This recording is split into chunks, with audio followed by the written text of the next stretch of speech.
انت ممكن تكون عديت على البلد دي 100 مره، بس عمرك سالت نفسك البلد دي عمرها كام سنه؟ واحنا النهارده في قريه مناشي البلد، مركز منشيه القناطر، محافظه الجيزه. يلا بينا. ورا اسم مناشي البلد حكايه قديمه جدا، لان تاريخ البلد دي بيرجع لمئات السنين. تعال نشوف مناشي البلد اللي يمكن تكون عديت عليها كتير بس اول مره تشوفها بالشكل ده. مناشي البلد من القرى القديمه جدا في المنطقه، وتاريخها بيرجع لفتره قديمه جدا، سجلت في عهد السلطان المملوكي الناصر محمد بن قلاوي كوحده ماليه زراعيه مستقله بذاتها. مناشي البلد تعتبر القريه اللي بتفصل ما بين مركز منشيه القناطر ومركز اوسيل. طبعا لما تيجي مناشي البلد لازم تتكلم عن الارض. هنا الزراعه جزء من حياه ناس كتير. المزارع بيبدا يومه هنا بدري وينزل يتعب في ارضه ويستنى رزق ربنا. وهنا الارض مش مجرد رزق، ده جزء من ذكريات وحياه اجيال كامله. تخيل الفرق ما بين مناشي زمان ومناشي دلوقتي. زمان بيوت بسيطه وارض واسعه وحياه اهدى بكتير، لكن لسه فيها تفاصيل كتير بتفكرك ان دي قريه مصريه وليها طابعها الخاص. والنهارده البلد كبرت والبيوت زادت والناس بقت بتشتغل في مجالات مختلفه. وهنا كمان واحده من الاماكن اللي ليها حكايه في مناشي البلد، مصنع طوب قديم كان في وقت من الاوقات جزء من حركه الشغل والصناعه هنا، لكن النهارده بقى متوقف وسايب وراه ذكريات من ايام زمان. واللي هناك دي بقى جزيره من اقدم جزر منشيه القناطر، جزيره مناشي البلد اللي ممتده لحد القراطين. من الحاجات المهمه اللي بتميز مناشي البلد هو موقعها، قربها من النيل والاراضي الزراعيه خلى المكان من زمان مناسب جدا للحياه والاستقرار وللزراعه، وده سبب مهم ان البلد تفضل عايشه وتكبر كل يوم جيل ورا جيل. والمنطقه دي مشهوره جدا بنزل الدياب. يلا بينا نكمل علشان نعرف معلومات اكتر. لكن مهما اتكلمنا عن التاريخ والارض والمكان،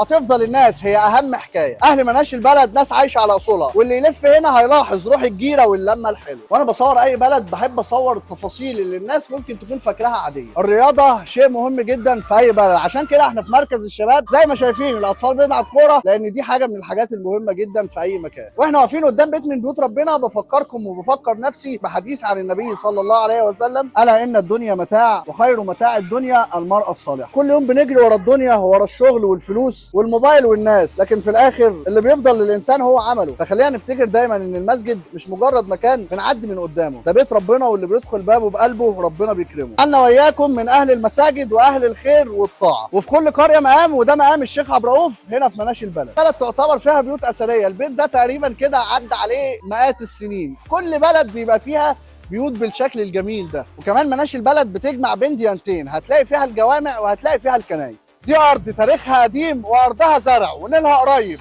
واهلها عايشين فيها جيل ورا جيل، وده نظرا لخصوبه اراضيها على ضفاف النيل. والنهارده انا شفت جزء من الحكايه، لكن اكيد اهل مناشي البلد عندهم حكايات اكتر. فلو انت من مناشي البلد او تعرف حد فيها، اعمل له منشن في الكومنتات علشان يشوف الفيديو ده. وما تنسوش اكتر اسم